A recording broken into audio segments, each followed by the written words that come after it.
omwoyo we ye anabatukuza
Kakati tugenda kuzzaako omwogezi asooka mu personal tributes.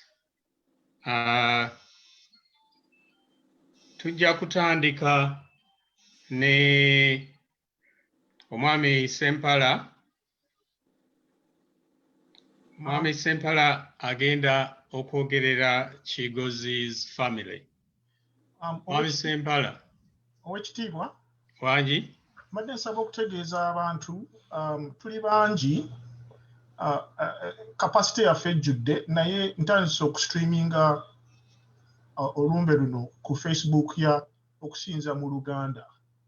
So mulina abantu bammwe abafunyemu obuzibu mubasindike ku Facebook Okusinza mu Luganda page. Mwami Sempala, unmute please. Unmuted.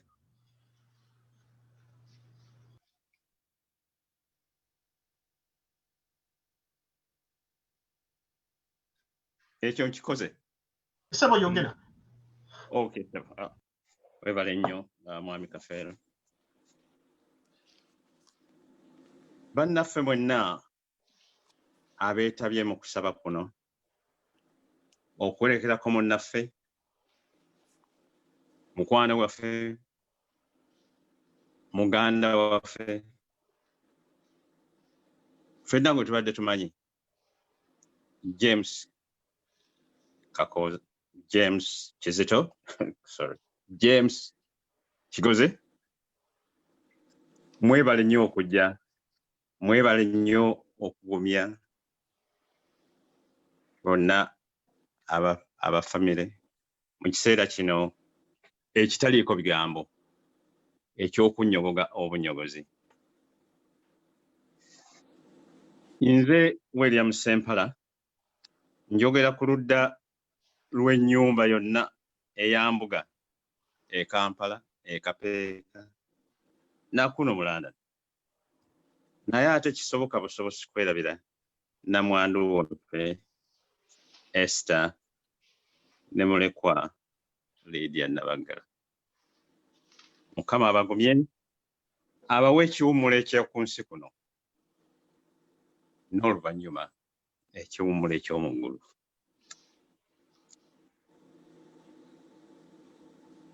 James Kigozi yazaalibwa Bunnamwaya. Bakadde be ye Yusufu ne Gertrude Lubwama. Eryo lye linnya ffenna lye tugabana kubanga mukadde wange ye Lubwama. naye nze saamumanya nnyo naye teyammanya bwe yali ng'aye Kampala okutuusa lwe yajja lwamaze okujja kuno ne musanga kuno kuba ye yansooka okujja nga mukulu olwo oluvannyuma ne tulyoka tukwatagana.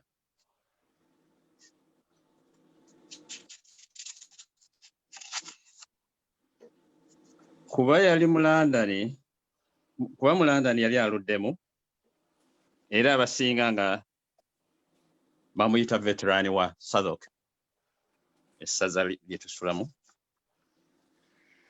Yanjigiza obulamu bw'ensi eno bwe butambula. Ye yasooka wamu ne baganda be ne baganda baffe okunsomesa emigaso mingi egy'obulamu bw'omu London. Ogumu ku mugaso ogwo kwe kunywa ku pint. Twagiyitanga pint. Ni pint ey'amata naye pint abasinga mugitegedde. Kale pint eyo yatuwanga nga yetuwummuza mu birowoozo. Era munnange Kigozi yalinga mujjumbize ku nsonga eyo. Era singa omuntu yenna yamuwanga ku pint n'atagijjumbira nga munna James ayinza okumuzaako ku bbali n'asooka amuwaayo ku lecture n'amunnyonnyola omugaso oguli mu kyokunywa kino. Dakiika nga 20 ezo nnyimpi, naye nnyimpi nnyo singa nga ne pint ng'etudde ku mmeeza wali.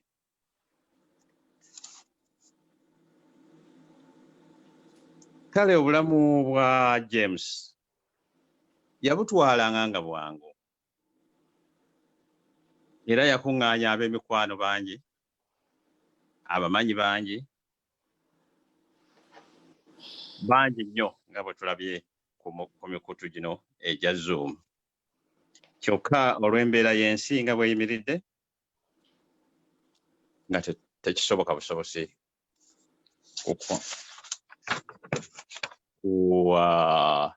kukuŋŋaana nga bwe kyalibadde kibadde. Mwe kyokka abasobodde okukola kye musobola era bakyasobola okukola kye musobola okukubagiza ku ssimu, ku Zoom, okuwooyawooya ab'omaka g'omugenzi. Tusiimye nnyo.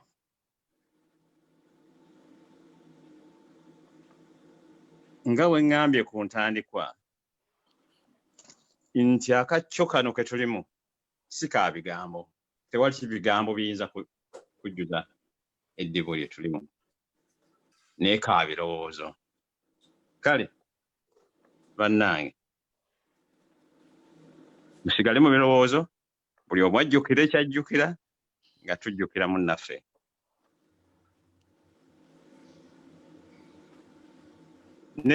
Neebaza nnyo omwawule w'okusinza mu Luganda e Waterloo, Reverend Kaziro, wamu n'abaweereza bonna abasobosezza okutambuza entegeka y'okusaba kuno. Mwebale nnyo. Mwebale nnyo. Kambasiibule mwenna gye muli, ffenna gye tuli nga tudde ewaffe. Mukama yeebazibwe. Amiina.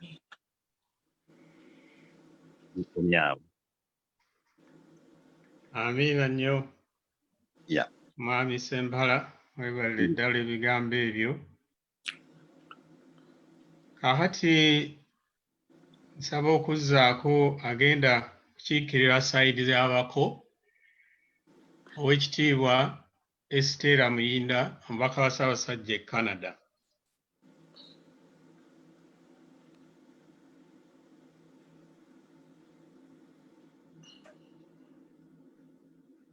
Gange nze Estera Namakula Muyinda, ndi muzzukulu wa Reverend Canon Polycarp Kakooza. Ndi mubaka wa Ssaabasajja Kabaka Ronald Mwenda Mutebi II mu ssaza lye e Canada. Ku lw'ennyumba y'omugenzi James Kigozi, ku lw'omukyala Weesiza Kigozi ne muwala we Lydia Kigozi abatuulaawo e Peng, London, England. Ku lw'ab'ennyumba ya Reverend Canon Polycarp Kakooza, Omutaka Samuel Katongole omukulu w'ekika ky'ente ow'Ekkumi. Neebaza Omutonzi olw'okuba nga atukuŋŋaanyizza wano ffenna okulaba nga tusiibula omwami waffe, taata waffe era mukwano gwaffe James Kigozi, ge tuyita Meeya oluusi Mate. Bannange, okumuyita amannya ago gonna kibadde lwakubanga omwami James Kigozi abadde n'omukwano. Okusingira ddala abadde ayagala nnyo famire ye, maama w'abaana nga bw'abadde ayita mukyala Weesiza awamu n'abaana be. Abadde ng'atulaga omukwano ogwo ffe ng'abako era nga naffe tumwagala nnyo. Bategeeza nti omwami Kigozi nga bw'abanga akwagadde takikweka, akulengerera eri n'akubuuza n'essanyu era nga naawe tosobola butasanyuka kumulaba. Nga bw'akugwa mu kifuba akunywereza ddala, singa abalala bakuba mu mugongo, patting the back. Mu mazima nga bwe yatwagala naffe gye tukomye okumwagala. Oyo mukwano gw'abangi ng'asembeza, ayaniriza era ng'asanyukira abantu. Omwami James Kigozi abadde ng'ayagaliza abalala ebirungi, ng'amanyi okusaaga. Nga bwe muba ku mmeeza nga mutudde nga mulya oba nga munyumya, ne weetumiikiriza okutegula emmeeza ng'akugamba ekikopo kyange ate okyagaza ki? Omulaba nno. Abadde omusajja omuyonjo, omwesimbu, ow'amazima, nga ye bw'alaba ekitali kituufu mu maaso ge ajja kukwatulira era tajja kukukisa.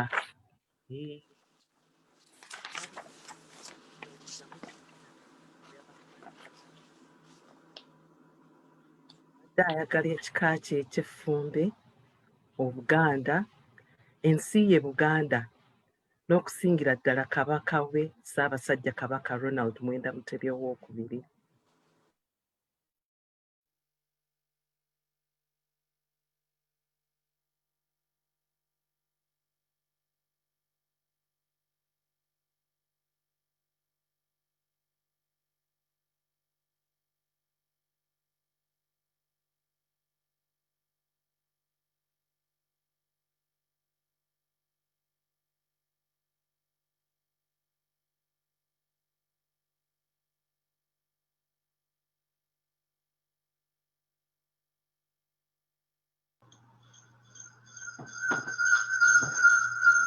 Oweekitiibwa unmute.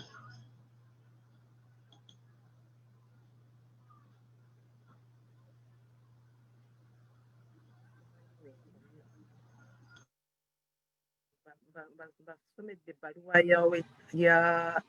y'omutaka Samuel Katongole. Hello? Asitwagiwulidde.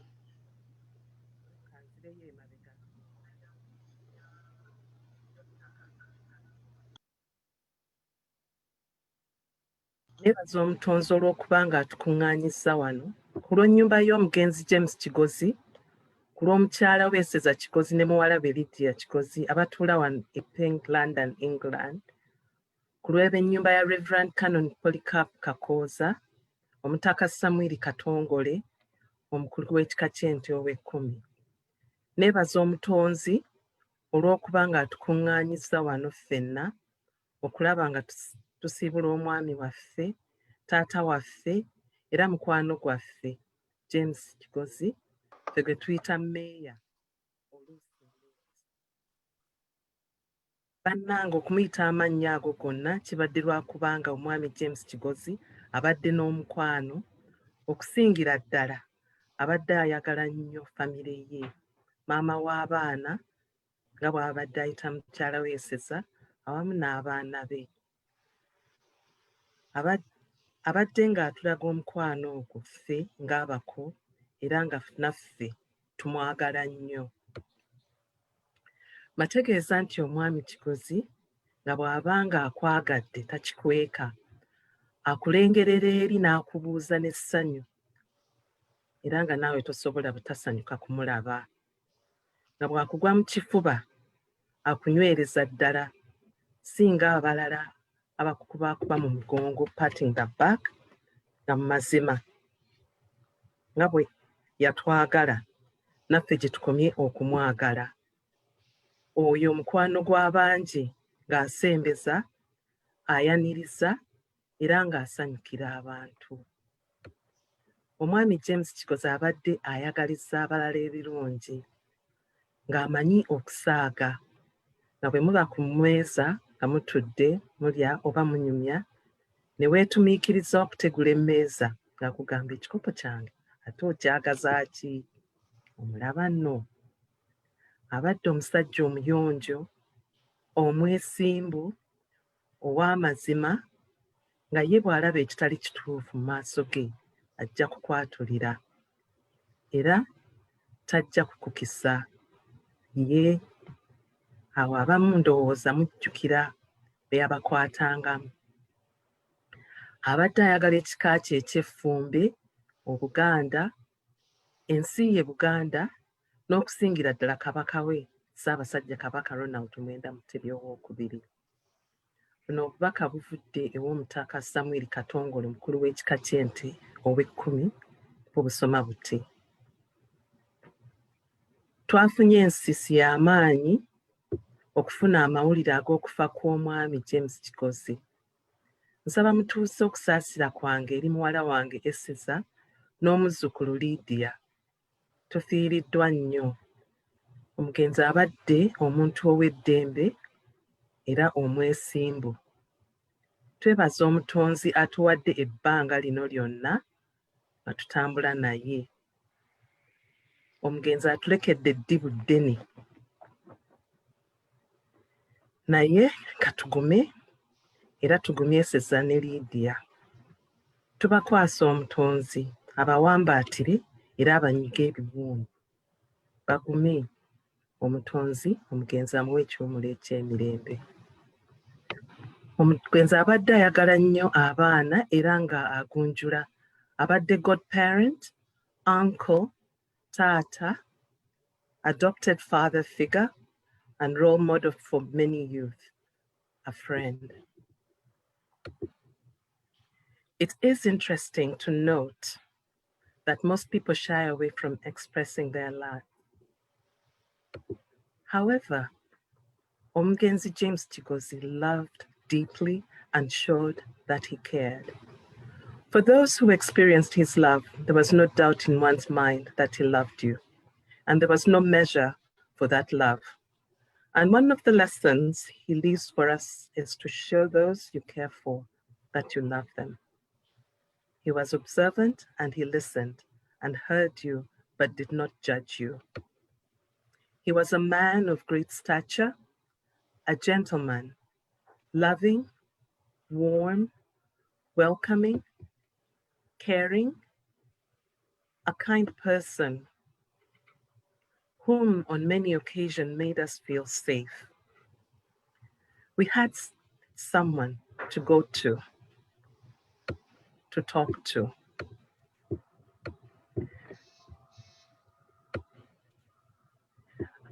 We will miss his humor, the great bear hugs that he gave, the correction, the words of wisdom, and most importantly, the warmth he exuded. Our mayor, mate, Mwami James Kigozi, we will miss you for who you were, what you meant to us. We pray for Eseza and Lydia that the good memories of James, your husband, your father, will carry you through those moments when it is hard to bear the pain of loss. I pray you will be able to smile through the tears because you know you were loved, and that love goes on. Omugenzi Omwami James Kigozi alese eddibu ddene ddala omutonzi amulungamye mirembe.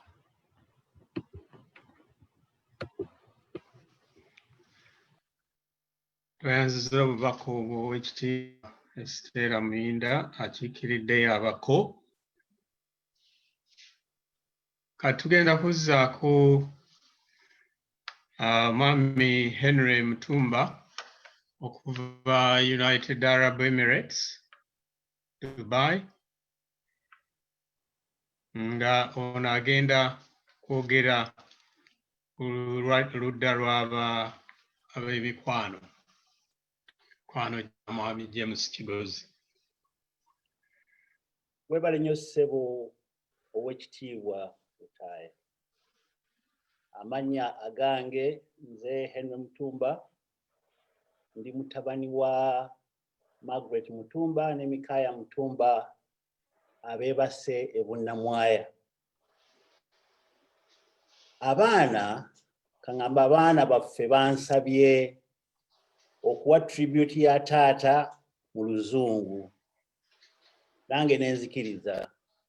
N'olwekyo baganda bange ne bakristaayo bannange mwenna munansonyiwa kampe tribute eno mu Luzungu ng'abaana bye bansabye.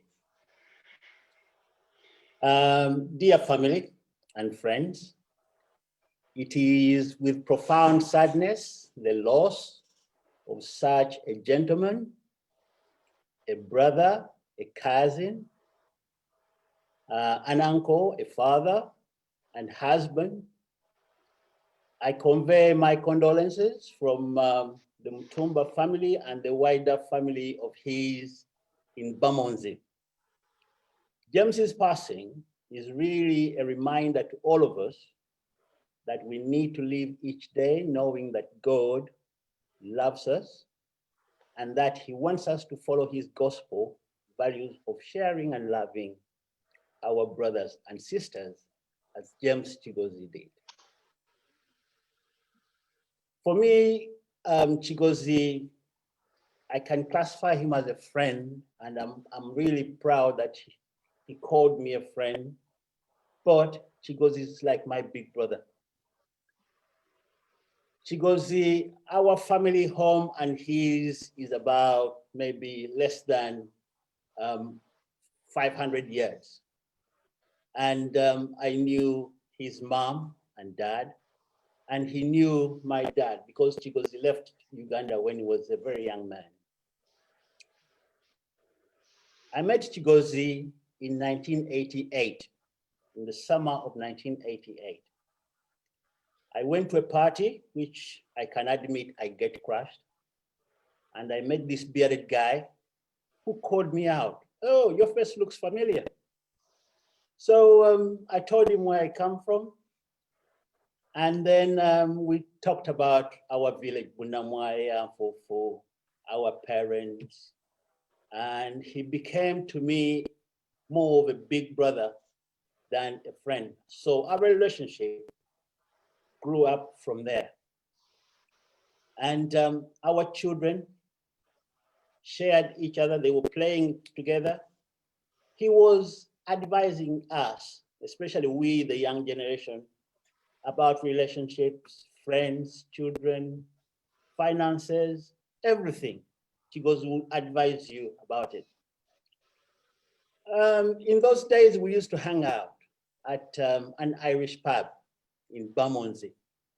James was well known in Bamonzi, and walking around with him was like walking with other Oweekitiibwa Bwagambye, a mayor of a local town.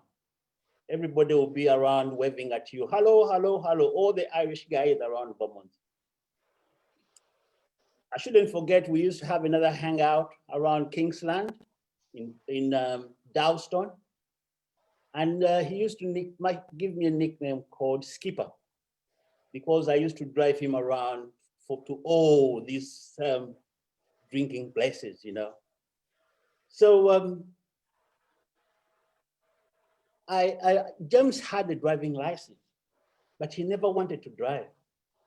So all he had is so many friends who could drive. And we used to take him around to all these, what we call drinking points. Poor Esther, we used to come back late at night, smelling of cigarettes. And you know, when you come from a pub and all your clothes are stinking of tobacco. And poor Esther will wake up and sometimes give us some food, but sometimes we just talk and talk and talk until late at night. And she will come and remind us, but would you listen? But James was like that, you know, he would talk to us, and at the same time, he would wake up in the morning and go and work. He always looked cool as a dad, because in those days, it was rare to find a black man pushing a pram around Bermondsey. But James used to push a pram with Vicky in the pram around Bermondsey, and we'll come around for a chat. And then sometimes when Esther finished work, she would come and pick up Vicky and they go. James will stay and we talk and talk and talk, and we talk all sorts. We used to joke a lot with James. And he used to remind me that he would take me back to Bunamwaya because he knew our burial grounds. And he would tell me, Henry, nze nja okuzzaayo mu Kayembe wali e Bunamwaya. And I used to promise him, James, nze nja okuzzaayo mu Kibeere e Kapeeka. So it was a joke which we do, it is kind of like banter. But anyway, God had different plans. I last saw James in August last year when I came to the UK. And I promised him that I'll come back to see him in December. But then when I came in December to the UK, there was a lockdown, tier 4 lockdown, and I never had a chance to see James. And I will always regret not to have dropped by to say hello. I would have liked to be at James's work in person, not like how we are on Zoom. And maybe definitely I would have been very happy to be at James's burial in person as well. But as I had promised him long time ago, it won't be possible. We are in very unprecedented times, so everything has been turned upside down. To Esther, thank you for loving my brother James and for nurturing him. The children, Lydia, and all the children, there are so many children who have grown up in James and Esther's house. And to my big brother, James and Ansonio, I really apologize. I couldn't fulfill the promise of taking him to Kapeka.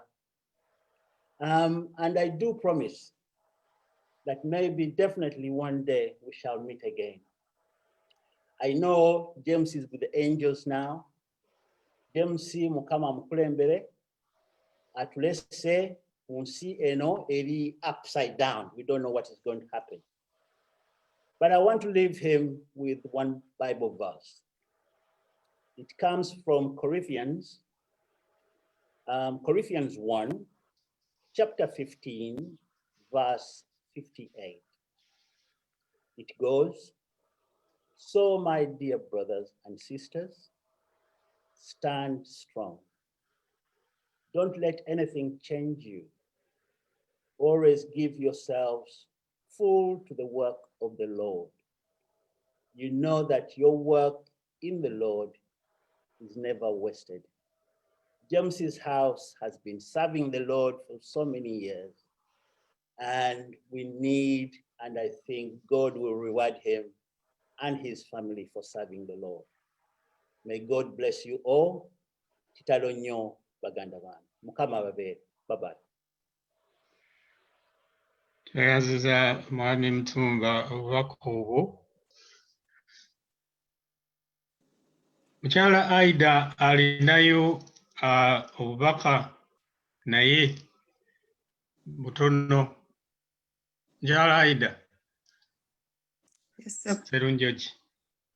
Yes, sir. Mu kwongereza ku by'omwogezi eyakavaawo, neebaza Katonda olw'ekisa kya James n'emirimu gy'akozeeko nze gye mbadde mmanyi personally. Mu kusookera nnyongera okwebaza Katonda olw'okuba nti abadde muwagizi wange nnyo mu kuyitibwa kwange okw'obuweereza. Era James ono mu biseera ebitali byewala ennyo naliko e Uganda naye n'asituka n'ajja ewange eka ne tugenda ku orphanage abagiyita Oasis eri Lweza awo kumpi mu neighborhood ya Katikkiro Mayiga we wali home y'abaana. Abaana bano babalonda mu kibuga Kampala abazaalibwa ne basulibwa ku kasasiro. James kyamukwatako nnyo naddala bwe yamala okufiirwa Vicky. N'anoonya ekyokukola ekinaaweweeza emmeeme ye. Wamu n'omukyala we Esther ne tubyogeramu ne batuwa ku buyambi. Tebaakoma okwo. James n'asituka n'ajja ne tugenda ffenna ne mutwalayo n'alaba obwana buno ne bamukuba ebifaananyi nabwo. Bannange, he was so moved, it was so touching. Kati obwana buli kye bulina nti kasita weereetera n'okalerako n'okakwatako bwoti tekaagala kuvaako. James n'alera obwana akalala ne kamwesibirako ddala nga bw'okasitula obugulu nga bw'omanyi omwana nga tayagala kukka wansi nga bamusitudde bambi. James yali so passionate kwega ku kyakola and compassionate. Ekyo nkyebaliza nnyo Katonda. Ate Mukama yali amutegekedde bulungi nti kwolwo lwe yajja waaliyo bebi nga wa nnaku 2 baali baakamulonda ku kasasiro mu Kampala omwo. Unfortunately kwega yali ng'omutima gwe guliko ekituli bambi. Naye James kwegamba yabeera n'akaana akaawe kaali mu kooti. Kigamba nange kyanneewuunyisa nnyo naye ng'alagira ddala okwagala n'okulumirirwa. Kaakati ne bamukuba ebifaananyi naye n'asanyuka nnyo era n'agamba agenda kudda. Era yakomawo omulundi omulala. Bannange ekyo nze mu buntu. James yali musajja nga yali taata ddala. Era ekyo nkyebaliza. Kaakati ekikulu nti akakaana ako ke yasanga nga kaaliko ekituli. Esther baakikolako ne wabaawo church ya Vicky baali interested ne baagala akaana ako kaadoptinga. Naye olw'amateeka g'abaana ebintu ebikolagana enkwatagana social services na biki ebyekanga be mubitegeera obulungi tebakisaamu nnyo maanyi. Kwegaba twalema okigobo kimaliriza. Naye era obuyambi bwajja church ya Vicky gye yasabirangamu bayongera ne batuwaayo obuyambi era olumu bankwasa £3 cash ne nzitwalira abaana bano. Nasanga babasaliddeko amazzi. Nasanga kweganga ekifo kyonna kiwunya bubi.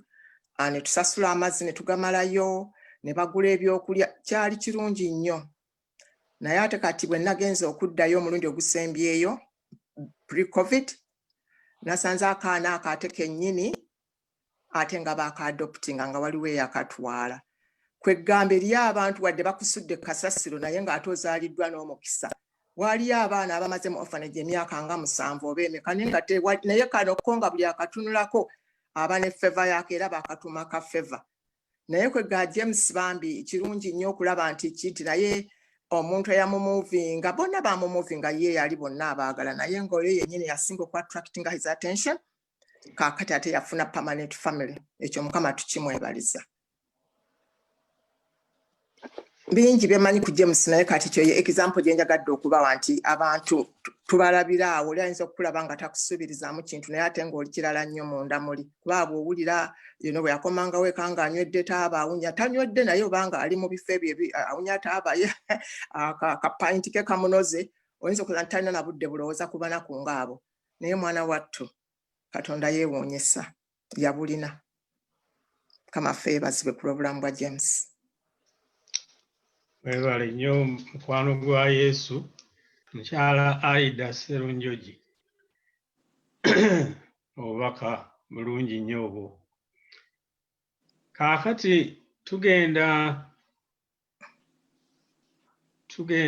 era mukyala Aida Sserunjogi ogenda kutuwa olina essaala gy'ogenda otuwa oba tugenda gyogera ffenna gibabuulira abantu. Okusooka, it's a word of extortion okusinziira ku program nga bonna kirabye, naye nga ekigambo kino eky'okubazaamu amaanyi kubasitula famire ya Kigozi n'ab'emikwano, ekigambo kino nasabye Mukama nnuŋŋamye mu nsonga eyo, era ekigambo kivudde mu kitabo kya Kabakuuku essula ey'okusatu ng'agamba bw'ati ku lunyolo 17, kubanga ebintu nze nalowoozezza kwe gannafunye mu mwoyo muli nti osanga Kabakuuku embeera gye yali ayitamu ne bakigozi eyo yennyini ebatomedde, naye bajja kumalako, twongera okubasitula eri Mukama, bajja kuwangula. Kaakati naye nga nsaba Katonda bakigozi mumpulira nti ne bwe kiba ki musigale nga mwatula ng'omusajja wa Mukama ono omuddu wa Mukama Kabakuuku bwe yayatula, yagamba bw'ati nti kubanga omutini newankubadde nga tegwanya, so n'emizabbibu nga tegiriiko bibala, emizeyituuni ne bwe gifa nga tegikyabala bibala, nga bateganira bwereere, ennimiro ne bwe zitaleeta mmere yaazo, embuzi nga zimaliddwawo mu kisibo, so nga tewali nante mu biraalo, era naye ndisanyukira Mukama, ndijaguliza Katonda obulokozi bwange, yakuwa Mukama ge maanyi gange. Kino kye kigambo kya Katonda. Katwongere okwegayirira ku lwa famire y'Abakigozi. Mukama nga twongera okwebaza ku lw'obulamu bwa Luganda James. Twebaza byonna Mukama wange, obujulizi bwonna buli omu bw'alina ku bulamu bwe, emirimu gy'omukozesezza, amadde musajja asemaka amaka ge gabaddewo tanobangako era tanobyangako mukyala, abaddewo nga taata akuzizza abaana be, byonna ebibaddewo Mukama tukkiriza nga gwe era tumanyi nga gw'obadde naye obulamu bwe bwonna nga bubadde mu ngalo zo Mukama, nga gwe owambaatira, gwe owanirira. Katonda affe omulungi, twegayirira ku lwa James Kigozi. Wamutonda nga muntu, mu kifaananyi kyo mwe wamutondera nga ffenna bwe tuli. Waliwo ebitusobako, waliwo bye tukola obulungi, naye tusaba ebyo ebisobye mukwano gwange, omuddu wo bye yakola ne bimusobera ebitagenda bulungi mu bulamu bwe, omusonyiwe, omusaasire. Olwakubanga guli Katonda asonyiwe era asaasira, tomubalira kyonna Mukama okuba obutali butuukirivu, musonyiwe busonyiye. Ebigenza obulungi tubyebaliza. Byonna emirimu gye yatandika byakozeko ebitundu, obuweereza bwe, kubanga ffenna mu nsi muno tuli baweereza, buli omu mu kiti kye, naye era twongera okwebaza ku lw'obuweereza bwe, byonna by'omukozeseza mu nsi y'abalamu wano Mukama tukyebaliza. Ebitawedde ebyakoze ne biba nga ate bwe byatambula tebyagenda bulungi oba si kye yali ateekwa okukola, byonna Katonda waffe omulungi, gwe oli Katonda, oli mwoyo, tokwekebwa kyonna. Osanga waliwo ebirowoozo ebibi ebyayingira mu mutima gwe Mukama, n'akola byatandikoze. Osanga waliwo bye yali alina okwogera n'atabyogera, n'abanga yalimu obujeemu, naye byonna Katonda affe gw'otereeza, gw'obimanyi, ffe tetumanyi. Ffe tusaba kimu, omusonyiwe, omusaasire, era tusaba nti obutali butuukirivu bwe, ensobi zonna ze yakola nga akoze wrong decisions, buli kyonna ekyandi affectinze famire ye, ezzadde lye Mukama n'omukyala we, byonna taata omulungi tusaba ebyo bibeere lugero, obimusonyiire ddala, ate bo baleme okusasula amabanja ge bataalya. Katonda affe omulungi, oli Katonda aluŋŋamya, tusaba ojjuze omwoyo gwo ku Esther ne Lydia. Baluŋŋamizibwe gwe wennyini Katonda kitaffe, baleme okukyama okuva mu makubo gago obutuukirivu. Buli kye bakola kyonna Mukama, leka bawulire eddoboozi lyo ng'ogamba nti weewaawo.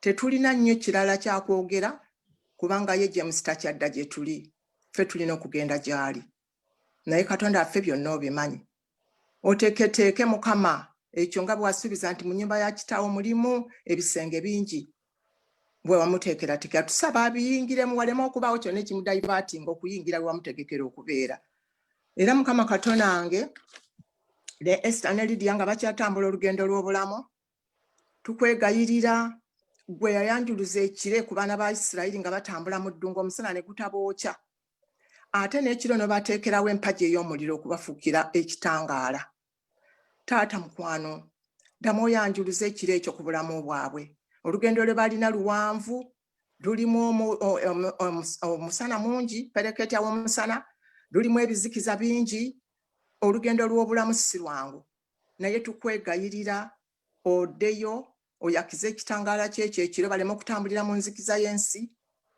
ate era n'emisana oyanjuluza ekiro nate ku bulamu bwabwe omusana gwe guleme okubayo kya pereketya w'omusana tukwebaza Mukama kubanga olina pulaani ennungi eri obulamu bwabwe era nga tusaba Mukama wange obanyweze obagumye emitima gyabwe onyiga ebiwundu by'emitima gyabwe gyonna Mukama wange wonna omanyiiwe ogolola omukono gwo ogw'amaanyi oguwonya ebiwundu ebyo ebitayogerwa ebitalabwa bawulire ne kaakano mukwano gwange nga tukukoola nga tukwegayirira oli awulire ng'awo wennyini awasinga okubalagala awo awabulidi nga wattirika wawulira nga waliwo ekimufumise Mukama olw'okunyolwa awo wonna mukwano gwange omukono gwe ogunyiga ebiwundu gunyigewo gwaseeteza ensozi ne zitamanya ajjuza ebiwonvu ne bifuuka muswete gwakuba ekkubo mu ddungu bakubira ekkubo we litali n'ebiseera ebisigaddewo nga bateekateeka olugendo lw'okuzzaayo omwagalwa waabwe Mukama eka byonna byonna katulaba omukono gwe ogugabirira nga gwanjululiziddwa mu mukono gwa Esther mu mukono gwa Lydia leka balabe okuluŋŋamizibwako Mukama kuba ekigambo kyo kigamba nti ebigere by'omutuukirivu biruŋŋamizibwa Mwoyo wa Katonda luŋŋamya buli we balinya every step of the way komyawo essuubi lyabwe we litali era wonna buli kasaale k'omulabe wonna wabadde akoze akasaale okuyita okubatuukako batekeke ekikomero eky'omuliro n'ebbugo w'amaanyi atalumbika mubi mukwano gwange obasiikirize babeere awo Mukama mu kifuba kyo ng'obabugumya kuba kakati empewo ebali bubi empewo ey'okufiirwa empewo ey'okuviirwako omwagalwa Mukama gwe wekka asobola okuleeta ebbugumu ero leka Mukama wange bawulire that embrace in your bosom era twongera okwebaza ku lw'obulamu bwa Lydia ne ku lw'obulamu bwa Esther ne bonna abayambyeko mu mbeera eno gye bayitamu tetufunye mukisa kuŋŋaana nabo mu buliwo tetusobola kubatuukirira tuli awo tutyo naye ekirungi nti otukoledde ate Mukama wange wano ku mukutu ne tubeerawo ne tusobola okuba nga tuwulizaganya amaloboozi era nga tumanyi nti naawe oli wamu naffe okulya bye tusaba n'okwegayirira kwaffe ayi Mukama wulira okusaba kwaffe kutuuke gy'oli kaakati mbadde nsaba buli omu asiriikirire mu kakadakika kamu kokka bwe oba half a minute second abeeko kyajjukira ku James Kigozi yeebaze Mukama ku lw'ekyo kyennyini si bingi kadakika ne bwe kataawere naye that one thing ky'omujjukirako obulungi weebaze Katonda ku lw'ekuba nti yamukusisinkanya oba yamukumanyisa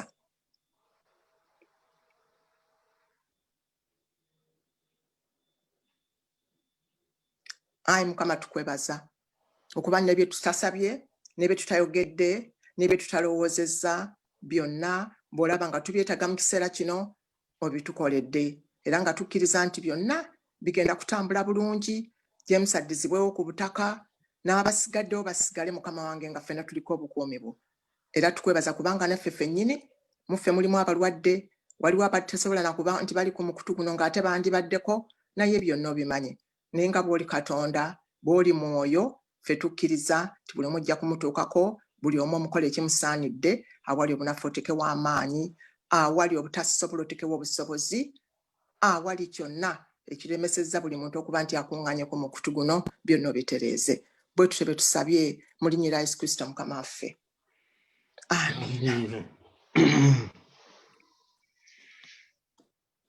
Tweyanziza mukwano gwa Yesu mukyala Aida Sserunjogi. Kitiibwa kya Mukama. Tweyanziza essaala eyo.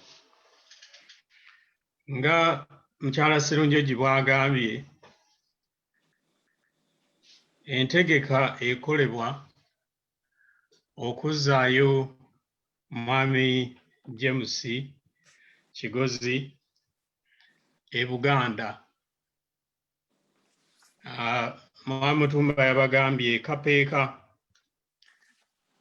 alina n'erinnya eddala lye yayongeddeko. Kapeeka wayiseeyo otya? Mu kibeere. Kibeere Kapeeka. Ffenno ffe tuli bannabulemeezi. Era eyo Kapeeka bulemeezi. Kaakati n'olwekyo nja kusaba mwami nga sinaba kuleeta Oweekitiibwa Stella Muyinda akole vote of thanks. Nja kusooka nsabe mwami Kafeero aleete ku screen account number abantu kwe tuteeka amabugo.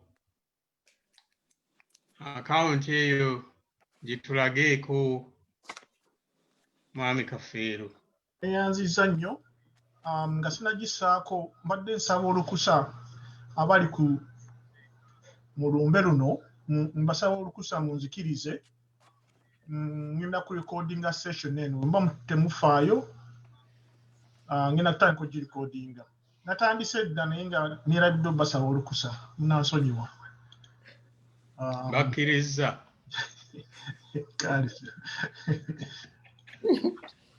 Yeah, goodness. Okusinza. Really? Kaakati oteekako erinnya lyo nga reference. Bw'oteekako eyo account oteekako erinnya lyo nti nze gundi. Lunkuse oba Nakiwala, that sort of thing. Account eri mmanya g'Okusinza mu Luganda. Sort code 206788. Account number 277 04 954.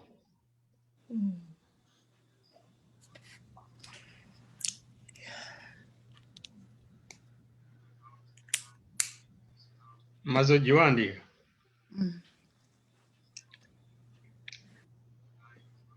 Okay. Mwebale nnyo. Kati nja kusaba Oweekitiibwa Stella Muyinda atuwe vote of thanks.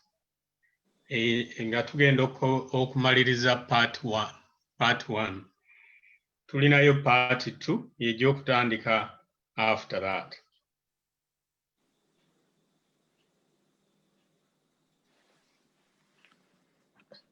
Sonyiwe kirabika temwampulidde bwe neeyanjudde kubanga nabadde ku mute.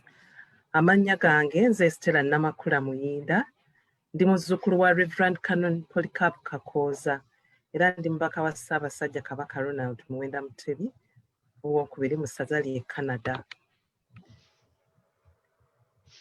It is with a heart filled with gratitude for all of you are here.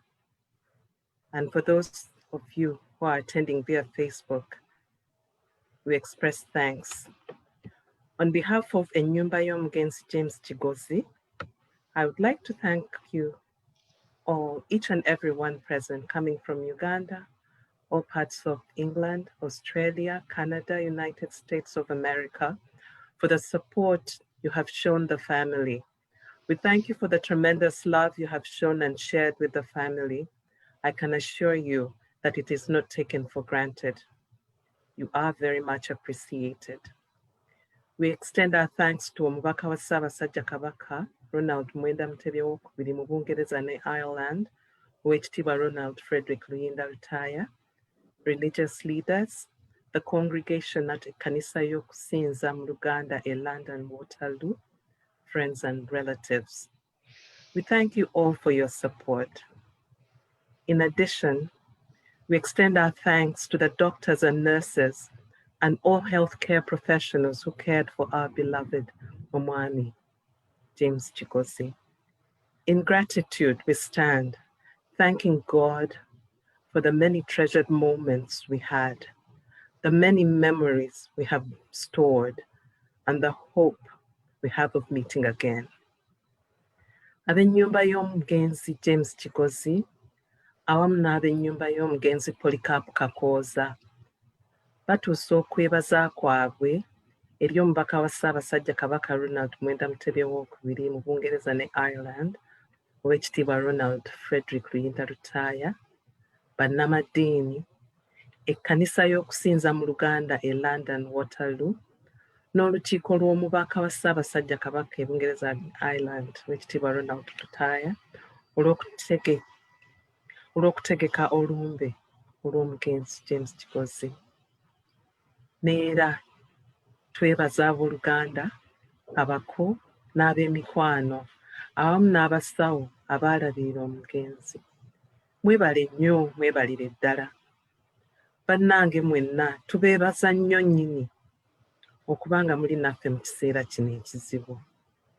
Twebaza byonna buli kinnoomu ky'akoze okutuwanirira, okutusangula amaziga n'okutudduukirira mu ngeri emu oba endala. Tetujja kusobola kumenya mannya gonna, ne tubeebaza. Byonna gye muli mwemanyi. Mwebale nnyo, mwebalire ddala. Omwoyo gwe mutulaze gutuwaniridde. Mwebale kufaayo, era mwebale kutwagala, era mwebale kutwegattako ku lunaku luno. Obubaka buvudde ewa Eseza Kigozi, omukyala Eseza Kigozi ne muwala we Dr. Lydia Kigozi. Omugenzi James Kigozi, Omutonzi amuwe ekiwummulo eky'emirembe.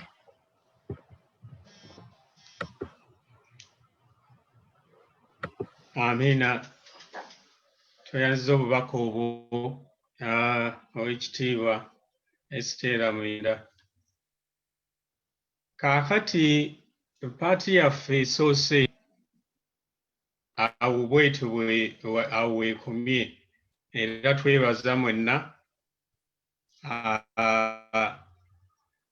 ababadde abaweereza mu paati eyo, aboogedde n'abatuwadde essaala. Kaakati tugenda okuyingira mu paati ey'okubiri. Paati ey'okubiri w'olina akakisa okwogera, kubanga buli omu alina ky'amanyi ku munnaffe James Kigozi. Oba wamusangawa, oba mwabeeranga naye, mwanyumyanga naye, kiba mwasangagana mu kkanisa oba ki, buli omu alina ky'amanyi ku ffenna abali wano ku Mwami Kigozi. Kati kano ke kakisa okubaako ky'oyogera. Olina eddakiika 2 ezijja okuweebwa osobole okubaako ky'oyogera. Oweekitiibwa. Kaakati okwogera kirungi n'owanika omukono. Omukono walina engeri gye baguwanika mu abatekinologi. Balina engeri gye baguwanika ku gundi okuno ku Zoom. Mwami kajja kulaba then tukwogere osobole okwogera. Naye waliwo omwami eyabadde alina okwogera, omu ku baaweebwa okwogera, Mwami Katongole. Mwami Katongole kwali yabadde ku iPad Mwami Katongole bw'aba waali twanditandise n'oyo ne tulyoka ne tugenda mu maaso. Mwami Henry Katongole w'oli Owekitiibwa wangi? mbadde nkoleka house cleaning katono mbadde nsaba Okay. bategeeza nti nno abatasobola oba okwogera mu maaso gaffe bayinza okuwandiika message mu chat ne chat message tugenda zisevinga tuziwe famire balabe omwami Kigozi kiki yali. Abatasobola kwogera musobola okuwandiika mu chat room. Chat tugenda nazo zisevinga. Abawanika omukono it's first come first serve. Bw'omala okwogera eddakiika ze 2 gezaako okwemutinga. Naye kati ngenda bakkiriza mwenna okusobola okwemutinga nga simaze basaba. Thank you. Kaakati Mwami Henry Katongole agamba yeetaaga kumwanimyinga. Ali ku alabika ali gundi ku Zoom. Neetaaga okumanya erinnya lya Zoom ye gy'aliko.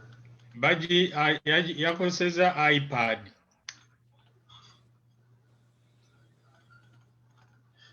Okay. Kansabe bonna bani kale asobola okwanmutinga kati. Henry's iPad.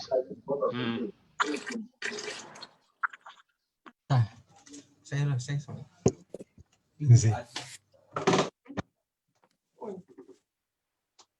Ayogere. Sebo mbaka webale nnyo okumpa akakisa kano okuwaayo obugambo bwange obutono ku mukoddomi wange. Tetukulaba bulungi. Okay. Sebo mbaka webale nnyo okumpa akakisa kano okufuna akakisa okuwaayo obugambo obutono ku mukoddomi wange James. Abooluganda n'ab'emikwano banyabo ne bassebo mwebale nnyo okwegatta ku mukolo guno ogw'okujjukira omugenzi mukoddomi wange James Kigozi. Amannya agange nze Katongole, Henry Katongole, mbeera wano mu ssaza lya Streatham. Nze ndi muko eri ku famire era wano ninayo n'abaganda bange abako nga muganda wange omukulu Kyalo Katongole gamba abadde ngonvugonvu naye kati embeera simbi. Nayo ne muwala wange Cross Kaggwa omusika wa mugenzi Aunty Ruth Katongole. Era nina ne mikwano gyange giri mu meeting nagyo nja kusoma obubaka bwe Mwami Ben Bossa. They can see. Is that what this is? Yeah. There you go. Yeah, that's better. All right. Kati mwanyinaze yankubira essimu nekuba nevuga no natubulira amawulire agentiisa ennyo era ne tuyita mu byamangu nnyo nga yateeza ogw'ekyayi ne tudduka mangu nnyo okulaba ki ekigenda mu maaso nga byayogedde tubitegera butegeezi. Kati mbanjira bwe nti nga natuuse dda awaka mbanfuluma mu mmotoka bwe nti nengwa ku mulirwanaawe naga nti kiki wano ebintu byasobye dda. Musajja oyo Mwami James abadde mukwano gwange nnyo. Mwami James Kigozi abadde mukwano gwange nnyo era buli kantu konna akatono akalya ne mulirwanaawe era musubiddwa nnyo. Kangende naano okugundi kuki ku license funayo akantu mpeweere kubanga naye bimpitiddeko. kati nkonkona bwe nti mwanyinaza nga nti ebintu byasobedde ate tosobola na kuyingira tuli mu gundi ki tuli mu budde bubi oba isolation covid biki tetusobolera ddala nga ebintu nga biyitirivu bulala kodemu wangu yabadde musajja wa kisa nnyo era nga bw'ogenda yakusanyukira okufa obufi bikantu konna akalina ne kaba kaki katono nnyera n'akajjayo ne mukalya n'agamba nyinaze ebwagyo ogenda okulaba kodemu wange mutwalire kino obulabirawo nga kituuse era nzijukira lumu awo gwalinga oba 2019 awo ne tugenda ne mukwano gwa mulala Steve Muteeka ne Ankoloni omukungu ne tugendayo kumukyalira n'atusanyukira nnyo n'atuwa ebyessava ate engeri gye yali chef n'atugira awo kugira nga byonna biyidde byewali biteredde ne tunywa omubisi mwanyinaze agenda okukomawo nga tuvuya buvuya omusajja yali wa kisa nnyo era tujja kumisinga nnyo ffenna famire wamu n'emikwano gye gyonna tujja kumisinga nnyo era Mukama amukume eyo gy'ali era agumye nnyo ne mwanyinaze ne muwala waffe Lydia kati Mwami Ben adampadde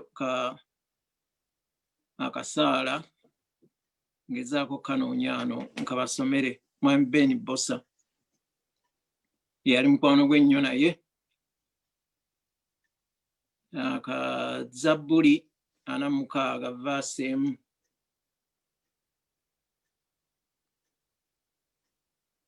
Katonda kye kiddukiro n'amaanyi gaffe omubeezi ddala atabula mu kulaba ennaku byebyo nno ebyange amiina amiina weebale nnyo Uncle Henry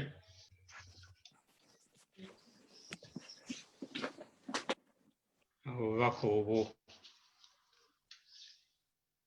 eriyo mulala awanise omukono omwami Kafeero tewali batandise Marion ne Tute Marion abasooka kale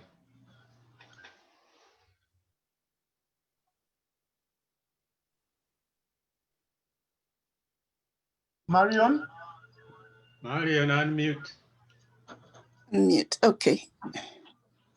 Mumpulira bannange. tukuwulira Okay. Obubaka eri omukyala Esther Kigozi ne Lydia Kigozi ku lwange ne ku lw'Abakristaayo ab'okusinza mu Luganda e Waterloo. Nkusaasidde nnyo olw'okufiirwa omwami wo James Kigozi. Tusaaliddwa nnyo obutasobola kubatuukako mu buntu kubeera nammwe okubakubagiza naye tubasabira era mutuli mu birowoozo. Lydia tukusaasidde nnyo kuviirwako taatawo abooluganda bonna ab'enju eyo n'emikwano gy'omugenzi. Mukama tusaba abagumye era mwami James Kigozi amuwe ekiwummulo ekirungi. Mukama abeere nammwe. nnyo mukubiriza Waterloo Marion Kaweesa kati tulinayo mwami Stephen Muteekanya ne Tute oba osookaani ndabako Tute ne Bigi oba bali bonna ne kale tandikira awo bonna ndoza bali basatu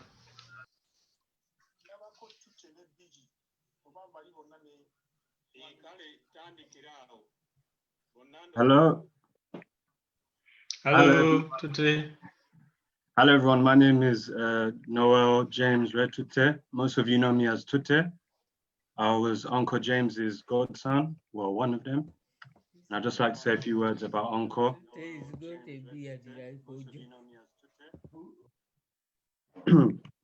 My most recent memory with Uncle James was last year. Sometime I drove to him, picked him up, brought him home, and we watched football.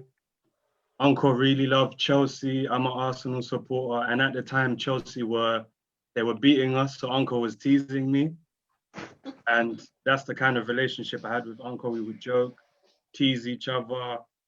Oftentimes he would look at me and say, Tute, you've got a beard now. Where's your wife? Your muchala, all of that. So yeah, that's the kind of relationship we had. We would always joke and laugh, and we had a great connection. We're both called James. We're both born in December. So I think that's another thing that really brought us together. And one thing I can say about Uncle, he never, ever, ever forgot my birthday. He always wanted to treat me. And yeah, anytime he would see me, he would slip me, £20. He would look at Auntie Esther, make sure she's not looking. Then he slips me £20 and says, go and buy yourself a drink. But yeah, I'm gonna miss those moments with Uncle so much. Uncle, if you can hear me now, Uncle James, we love you, we miss you. God bless, Mukama Kume, and yeah, thank you for listening. Thank you. BG, you got something to say? Yeah, my name is Abigail Nachanzi. Some of you may know me as BG. I'm speaking on behalf of Tendo Induga, one of Uncle's godsons. Sorry, 1 second. Uncle James, Uncle James was my godfather because he was my dad's close friend. They had known each other for a very long time. Having known each other through their student days in Birmingham, I know Dad held Uncle James in a very high regard. During my dad's illness and subsequent passing, Uncle James and Auntie Esther were there for us. Showed us so much care and kindness. His godson, he always sent me a Christmas card with a little gift. We as a family shall miss his kindness. R.I.P. Uncle James.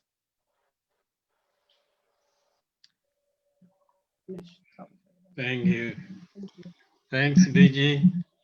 Is Dad there, or is he? He's not with us. Is he speaking? Okay. Yeah. Is Mr. Kafiro? Can you look for Uncle Stephen? Stephen Mtekani. He's there. His hand is up. He should unmute. He should unmute. Can he unmute? Mwami Mtekani, can you unmute over?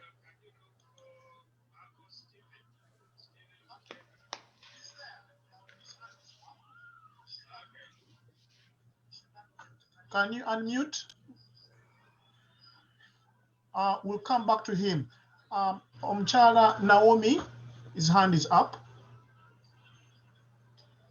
There.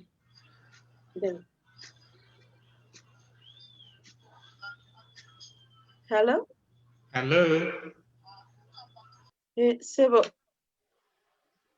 Bannange kitalo nnyo ddala nga obubaka obusooka buvudde eri omukyala Elizabeth Mukasa Nalongo Sepuuya ng'atusiza nnyo okusaasira kwe eri Esther ne famire nti kitalo nnyo bannange kitalo ddala.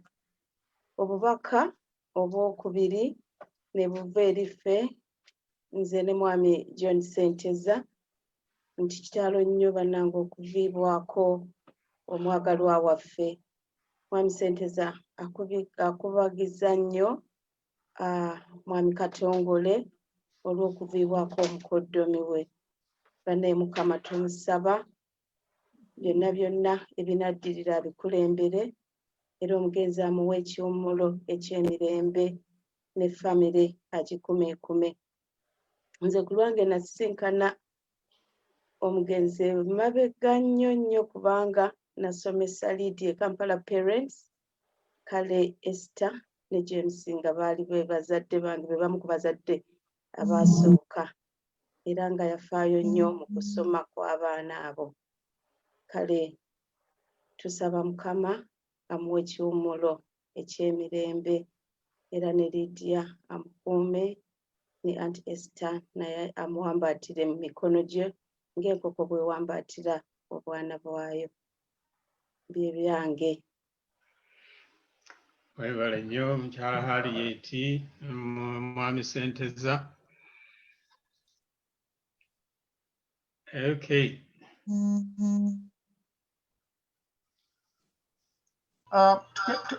Tugenda kufuna mwami Muteekanya, then kuddeko mwami Segawa Mukasa. Thank you. Okay. Mwami Muteekanya, Uncle, you are... Yes. Hello? Yep. Oh, nyina okujja ku video. Sorry, munsonyiwe mbadde akasimu kantawanyizaamu okusooka. Naye, yeah, abakungubazi bannange banne mwenna basaasidde nnyo. Ffenna tuli mu kaseera kazibu kubanga ekyokugenda kwa muganda waffe, muganda wange kyatuyisiza bubi kubanga tazze mangu nnyo tetwakisuubidde. James nze nsooka musanga mu mwaka gwa 9 nga naakayingira wano nga ndi mupya bwe nayingira mu group gye balina gye bali batambuliramu gye twayitanga ekikoosi mu kiseera ekyo. Twali bavubuka bato nga James ye alinga senior waffe era as a result n'atwala ekifo ky'okubeera meya oba omukulu wa group. Naye ekintu kye nasooka omwegombako nti James yali proud nnyo kuwa gy'ava nga ayagala nnyo ekigambo kya Buganda nga omubaka we Canada bwe yayogedde nga okubeera Muganda kye kintu kyenyumirizangamu era abamubeeranga okumpi ekyo bateekoko bakijjukira. Naye ate n'ekirala yayagalanga nnyo famire ye. Ekimu ku byenzijjukira yatujjukiza nnyo ekyokubeera nti yali mutabani w'omwami eyalina layisensi y'emmundu yekka ku kyalo kyonna mu Kibeere.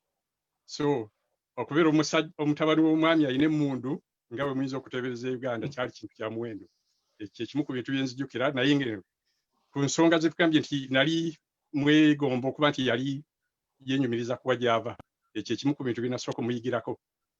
Oluvannyuma ne ŋŋenda nga nyongera okumusemberera n'okumumanya n'okumwagala era n'afuuka omuntu gwe neekubirangako okwebuuza mu bintu ebyetaagisa amagezi agasinga ku ge nnina.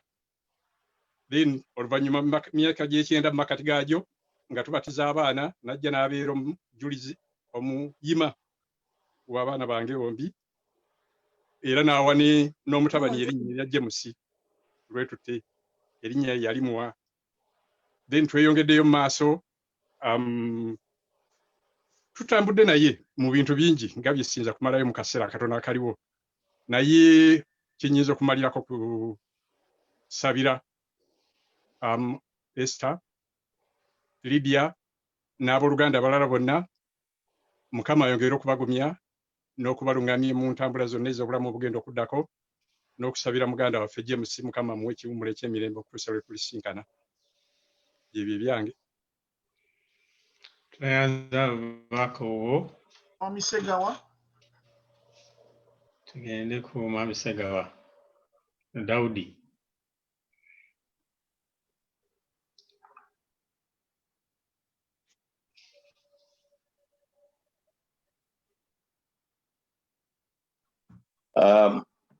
Right. Abooluganda ebigambo byambulako okuva lwe nawulifuna amawulire ga okufa kwa James. Esther, Lydia, bannange omutima gwange guli nammwe. Kitalo nnyo ekya James. Ebigambo ebingi nnyo byogeddwa bye nandyagadde okusyagala kubiddamu naye nga omukungu Esther bw'agambye kino James bw'akwagala kisukka. James namusinkana wakati wa 1985-86. James yandaga omukwano omuyitirivu ennyo.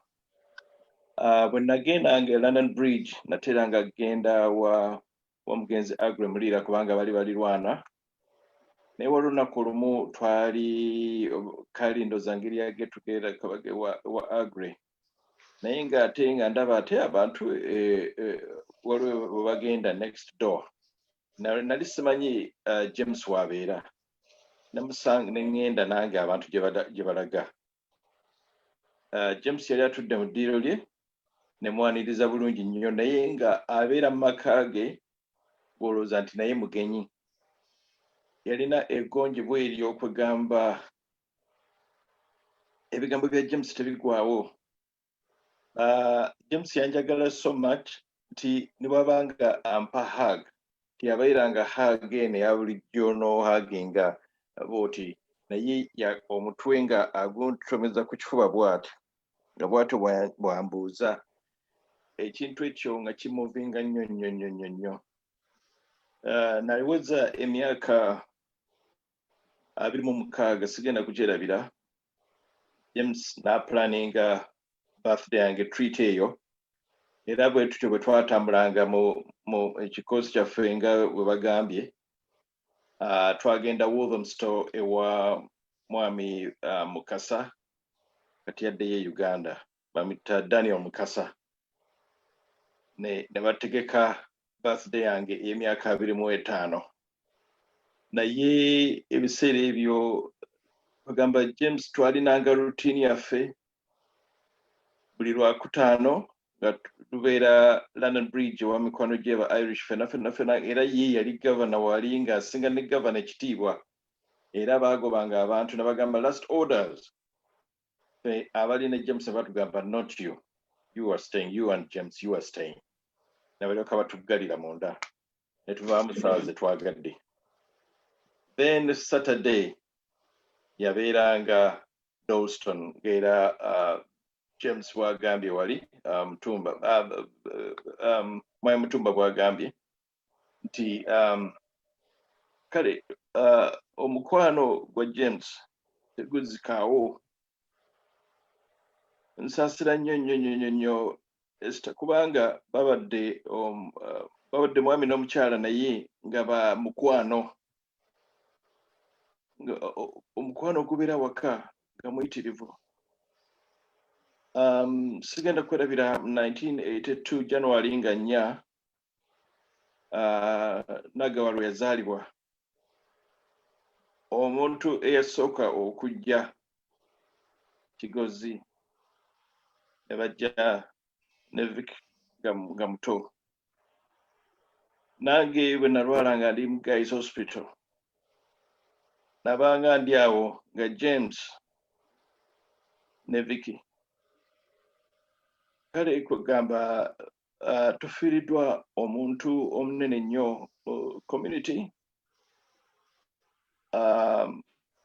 kitalo nnyo ebigambo bya James zisobola kubimalayo naye nsaba Esther ogume ne Lydia mugumye Katonda bagumye Mukama abamukisa mwebale nnyo abategese Zoom okusinza mu Luganda muto wange Kafeero webale nnyo ate omubaka wa Ssaabasajja Kabaka webale nnyo ssebo okutukubiriza bannange mugenzi Mukama amuwe ekimuli eky'emirembe Mukama abakuume.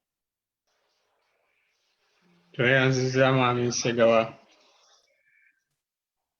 obubaka obwo webale nnyo. Kuddako omulangira Mawanda then kuddeko Mwami Bwogi.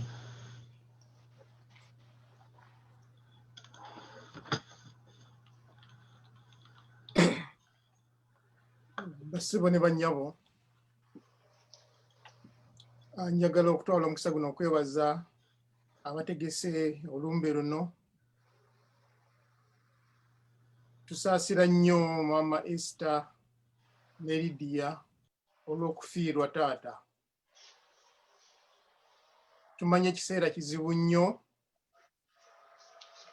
mu biseera nga kino twandibadde bannaffe tubatuukako ne tubakumaakuma naye olw'embeera eriwo twesanga nga bwe tuti bwe tuyina obbakubagiza naye nga mukyala Esther mukristaayo munnaffe nze ne ku lw'ekkanisa ey'okutendereza mu Luganda e Greenwich awamu n'omusumba twongera okubakubagiza ennyo olw'okuviibwako mukwano gwammwe taata wammwe muganda waffe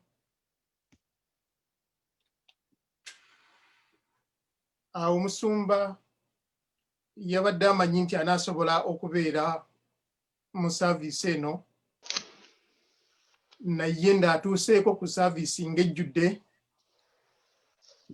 abadde amanyi nti anaasobola okubawaayo essaala oba n'omukisa naye alemeddwa okuyingirako naye nga ku lw'abakristaayo bonna ab'e Greenwich tubasaasidde nnyo bannaffe tusaba Mukama Katonda gwe tulina obbakwasa yekka abagumye. Tusabira ne James Mukama Katonda amuwe ekiwumulo eky'emirembe. Mukama abeere nammwe.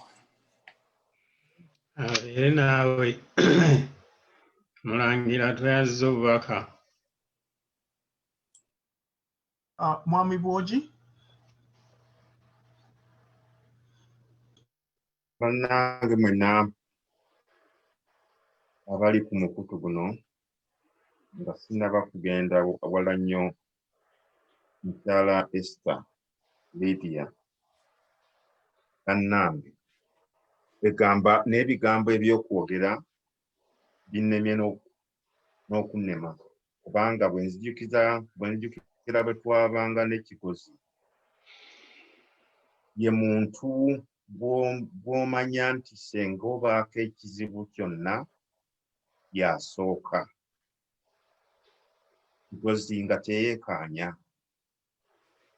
Kigozi yatwagala ye muntu yekka bwe neewuunya okubeera nti abaana baffe baakula okuva lwe baazaalibwanga buli Krismasi kaadi Mwami Kigozi ateekamu ssente eza buli mwana.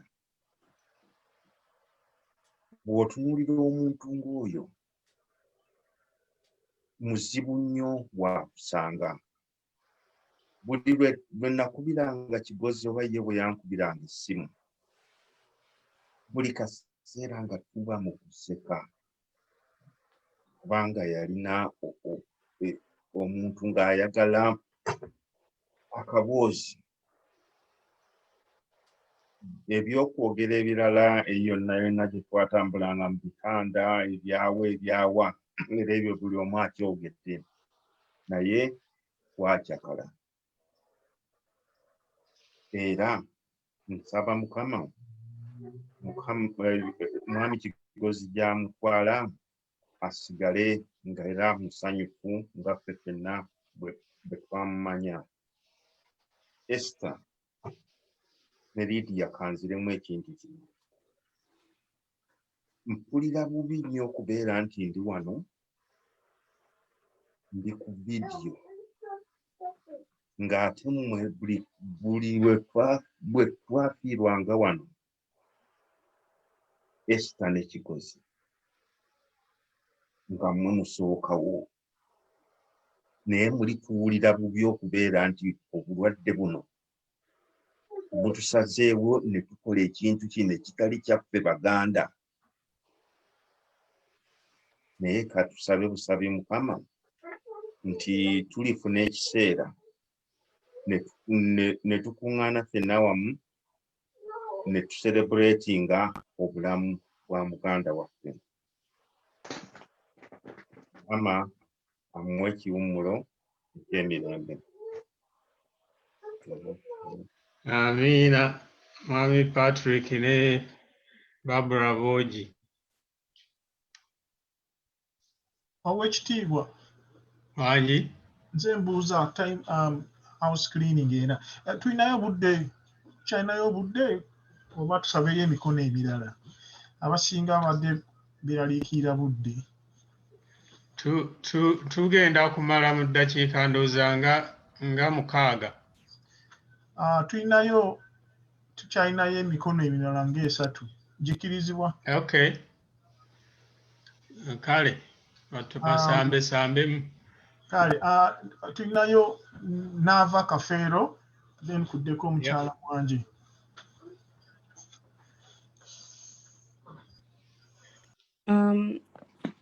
It's surreal that twogera ku Uncle James wetuti cause techina sinkinga in bulungi naye I felt I needed to paint a picture of a loving father kuba buli omu ayogedde ku mukwano naye I'm blessed nti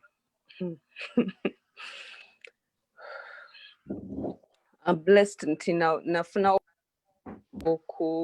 feeling our father's love nga Uncle James ali so welcoming nga you know when you walk in even the weirdest times because Lydia and Vicky we had a few moments you know when you just go out and come back late nga ne waba alinanga when he has an early shift these are the memories that are flooding through my mind nyingi naye when he has an early shift say I don't know what times he started because to be honest he used to keep crazy time like he was crazily on time naye nemuyingira kusanga 9 oba 10 n'abatunulira like yeah okay good on you girls and yeah he nayambala engatto ze n'afuluma ndi like wow what time is he starting nemweyongerayo and also my birthdays somehow Lydia would also always come and say this is from Daddy Kwata and you know it just felt good that someone's in my corner and those big bear hugs and there's so much to remember about him that it's going to take a while to understand and get to the bottom of this but you know what God is good somehow somewhere ekyaviki wetuba twakiyitamu nekino tujakiyitamu mukama mumuze mirembe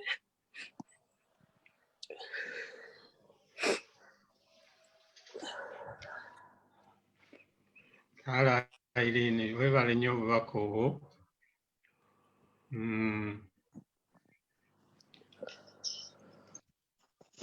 Mukyala Mwanje. Unmute.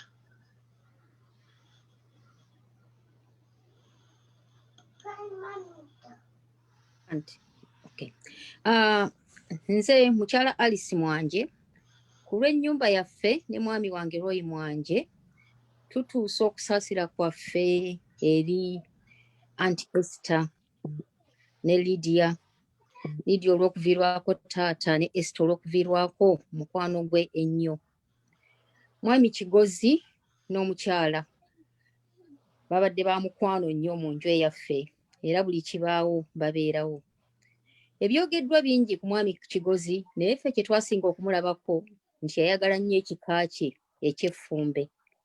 Era mwami Kigozi abadde akuŋŋaanya abaana be ab'effumbe bangi abali kuno ku Bulaaya naye okusinga nga tulaba bawala. Era nga buli lwensanga Esther n'omuwala yenna omubuuzabuuza nti oyo naye waffumbe. Abadde nga abakuŋŋaanya n'ababuulirira ate n'abalaga omukwano. Ng'abaana bakugamba tugenda kusinkana Uncle James ne Uncle William.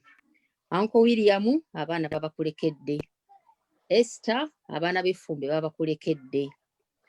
Lydia baganda bo weebali bajja kukugumya. Mukama amuwe ekiwummula ekirungi. Amina mukyala Mwanje.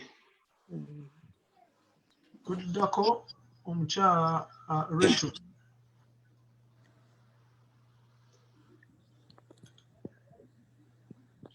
Rachel, unmute.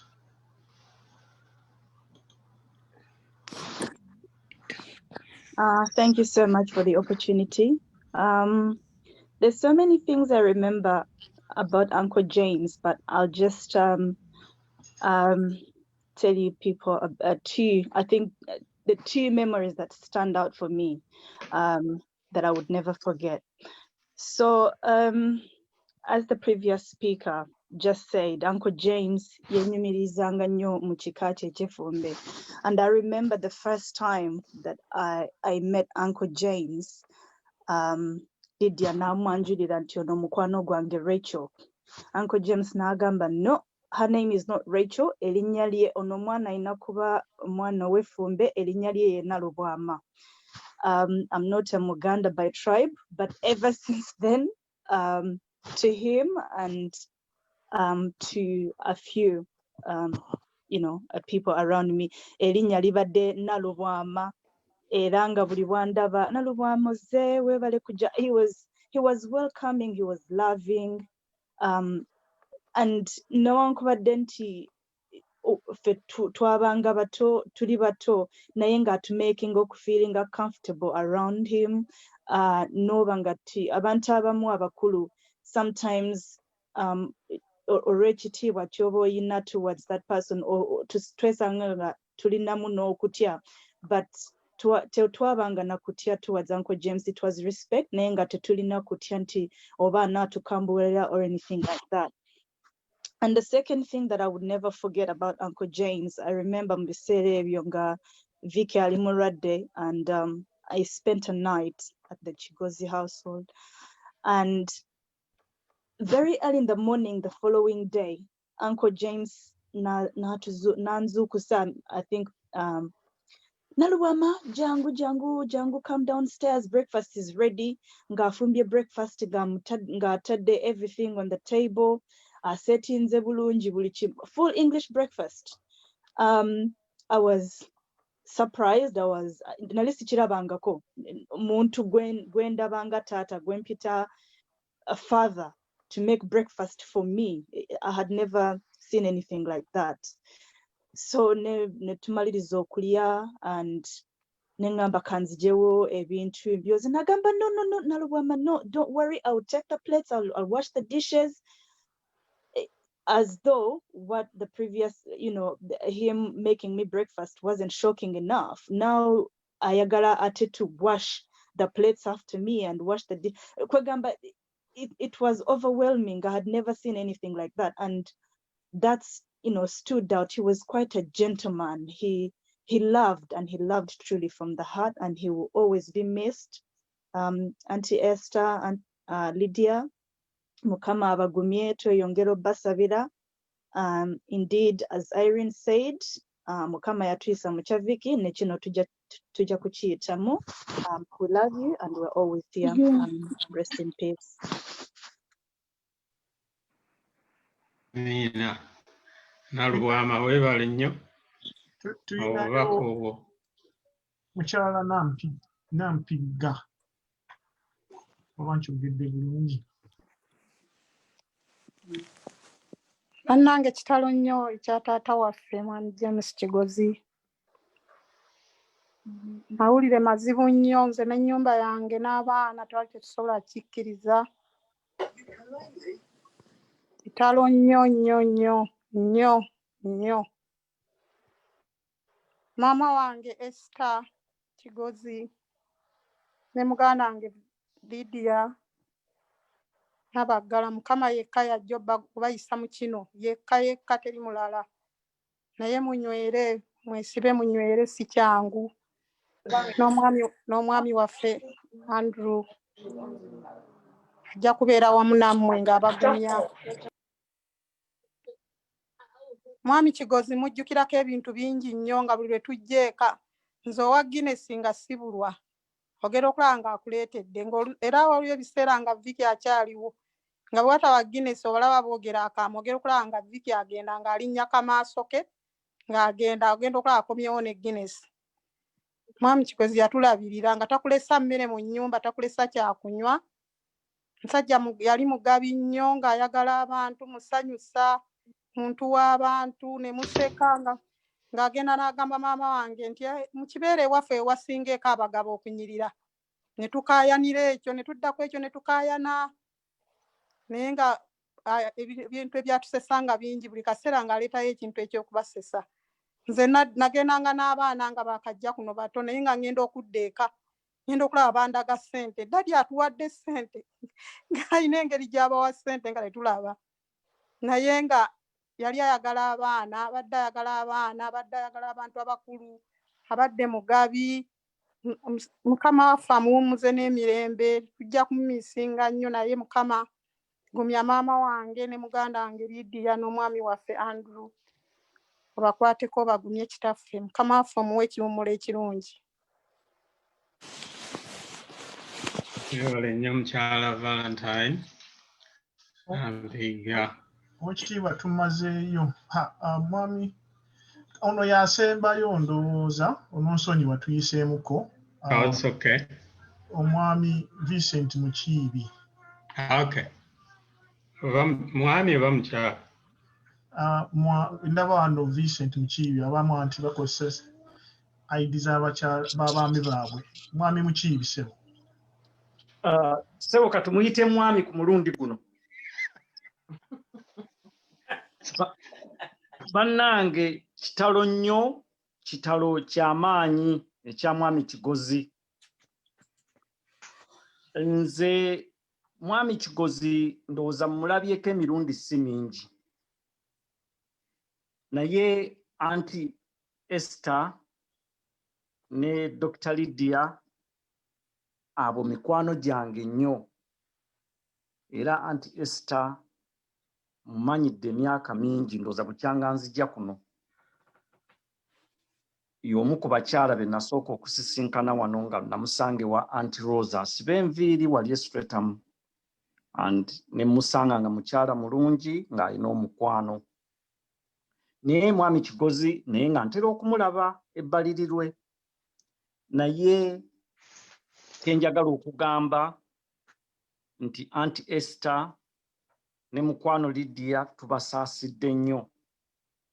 Era ku lw'ekkanisa ey'Thornton munzikirize ntuuse okusaasira kwaffe gye muli. Kaseera kazibu nnyo naye tukkiriza nti Mukama ajja kubagumya, ajja kubayisa mu kaseera kano.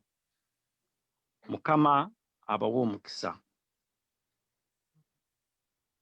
Amiina. Mwami Vincent Mukiibi. Tuyanziza obubaka. Tuweddeyo sebo. Kale bannaaye twatandise na kutendereza kubanga bwe tutatendereza olw'obulamu bwa mwami James Kigozi okusinziira ku byonna bye mwogedde, bwe tutatendereza tubeera balyazaanyi. N'olwetendereza olw'obulamu bwe tusaba mukyala Esther ne muwala waffe Lydia Mukama abatunuze ekisa abagumye ate ne kuna okutula okuwerekera muganda waffe James Kigozi abatambuze bulungi. Mwenna mbeebaza okujjumbira akalombolombo kaffe nti wadde tetusobodde kusangagana mu kisenge kimu face to face, naye era mukoze ekisoboka ne mubeerawo ne tukola olumbe erwa munnaffe mwami James Kigozi. Mwebale nnyo. Kaakati entegeka endala ezijja mu maaso nazo zijja bategeezebwa, naye olwaleero njagala kubeebaza. Mwebale nnyo, mwebalire ddala okubeera naffe.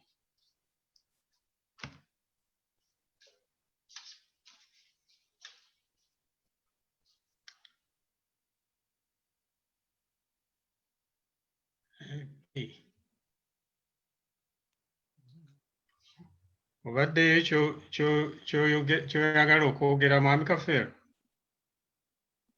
Mbadde nkulinda sebo. Nze mmaze. Kati okoncludinze oluyimba olusembayo sebo. Oluyimba tuteereko oluyimba olwo olusembayo baluyita ani? Nina omukwano Saba n'ebigambo. Nino mukwano ndooza buli omu asobola okuyimba si kyo? Era ebigambo kwebiri nabitaddeko. Kale.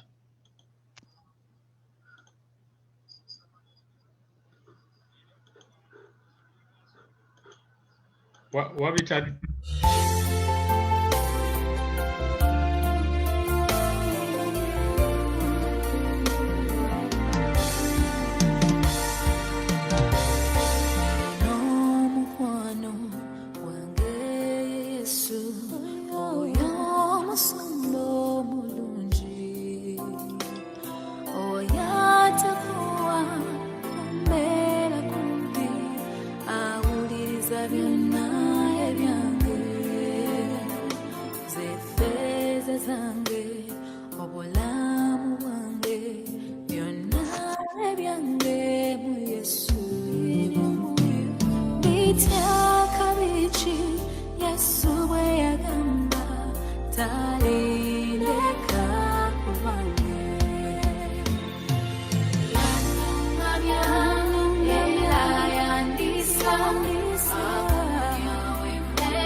Owekitiibwa Wanjise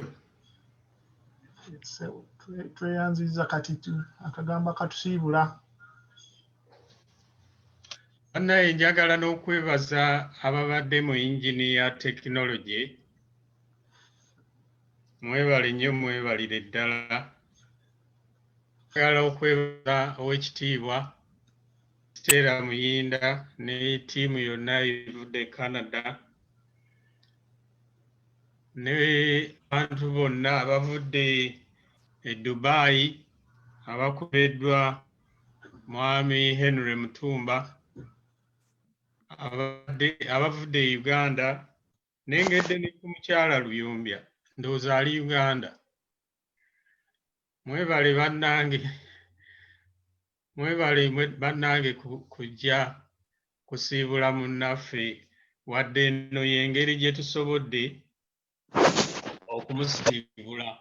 Si ya bulijjo, naye famire etegedde bano baabwe be baani. Eno y'engeri gye tulaga mukwano ogwo, kuba ali bakwano baffe nnyo naffe. Kituufu nnyo, naye twongere okusabira famire. Mukama agumye. Amiina. Yep. Amiina. N'aba Waterloo bannaye mwebale nnyo, mwebalire ddala. Mukyala Aida Serunjogi atuwadde essaala. Reverand Nsimye obwedda agezaako naye tasobodde kuyingira, tumusubiddwa naye ekkanisa ye Greenwich ebadde represented.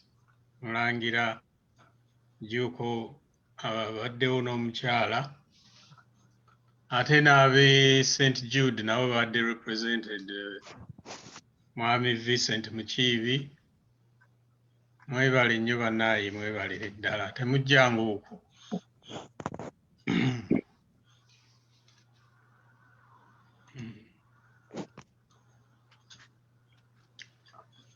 Meeting ngiyimirize ssebo. Ebyo ebyange. Mwebalire ddala mwami Kafeero.